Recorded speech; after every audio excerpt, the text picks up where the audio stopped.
this room always with the worry, as in the House of Commons, you worry about people behind you. A lot more than in front of you. I'm trying to think about that. Well, first of all, can I begin by congratulating you, because for 25 years there has been undeclared UDI by constituencies here, all trying to work separately, produce their own materials, and for once we're all pulling in the same direction. It's a sacrifice, I know, because we'd be through exactly the same thing in Somerset. But when you start to produce something that looks as though you're a single team, with a single aim and a single mechanism, I think it makes a big difference. For many people, their introduction to Conservative politics has been since the 1990s, when the Conservative brand was not something you necessarily wanted to be associated with. And the tables are now entirely turned, because it's Labour councillors who say, well, I'm standing as a Labour candidate, but actually I'm on that list and I'm really doing it only for the people, not for the party.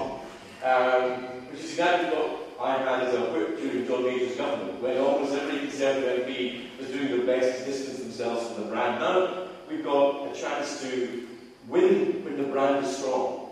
And therefore, the more that we associate ourselves with what is a strong, unified, forward-looking, optimistic message for the future, the better. So congratulations on that. Frankly, if you can't win this election against the Labour Party, which is absolutely on its knees on its good days, then you're never going to win anything. This is a government that is probably more discredited even than the last Labour government in the late 1970s, when it was falling apart. And you had to be in the House of Commons yesterday to see the shock on the faces of the government side when 100 of their MPs were disregarding their own whipping. That can only mean that we now have a protracted death of a government that can only be to the Conservatives' advantage, but to the country's disadvantage. And the New Labour myth is, of course, based on a big lie, which is that Gordon Brown was a good Chancellor of the Exchequer. This is what they have based themselves on for 12 years. And even before we got to the global recession, it's worth reminding every voter that you meet that before the global credit crunch came, we already had the highest taxes for 25 years in Britain. We already had the worst savings ratio since the 1940s. He sold our gold at exactly the wrong point of our cycle, costing us billions of pounds. And before unemployment started to go up, we had a 950,000 headline drop in unemployment and a 928,000 increase in the public sector, largely inside government. And that's reflected here in Staffordshire, where 46% more people work for the council than in 2000. And it's this that we've got to strip out.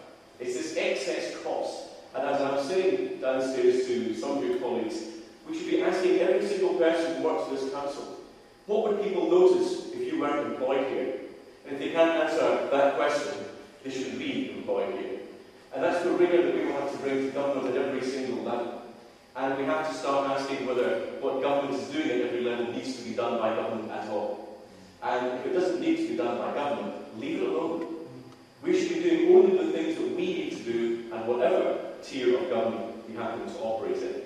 However, I have a word of warning, which is that because we've got a very big opinion poll lead, because Labour are very unpopular, there will be a danger amongst our workers to be complacent, and there will be a danger amongst our voters to be complacent and assume that we're going to win simply because Labour are very unpopular. And we can't allow that to happen, which is why we will require a huge amount of hard work. We require canvassing, we require a lot of leafleting, we require a lot of knocking out. Because we've got to get our vote out, because there is nothing that Labour would get greater comfort from than if we didn't perform as well as the opinion polls suggest. Then they would say, you see, it's not really as bad for Labour, and then you know what sort of bandwagon you can generate from that sort of activity. And I'm sure the BBC would be only too happy to have that message day after polling. Tories aren't really doing as well as the polls say, so we have to make sure that we do that well. I've been looking through your manifesto, which I think is actually a very good document. And it's good because it's simple and it's clear. 2 years ago, in North Somerset, we won back our council with only 3 promises. In fact, we said we will not promise you anything but these 3 things. That we will keep your council tax rises down, that we will repair the pitiful state of the roads in North Somerset and would collect your rubbish once a week. Very strong similarities and themes to what you're proposing here. That you will just cut out the waste, that you'll have a review of what is happening in terms of spending, you'll keep the council tax rises down, you'll fix the things that people want fixing, and you'll not meddle in things that you need to be involved in the first place. I think that is exactly the sort of message that we have to take through, not just to win the election, but because what happens after the election will be very difficult. And you can work on the result, and then I'm afraid we're all going to have to tackle some very difficult problems, but hopefully tackling them in the same direction as a united national Conservative team. Thank you.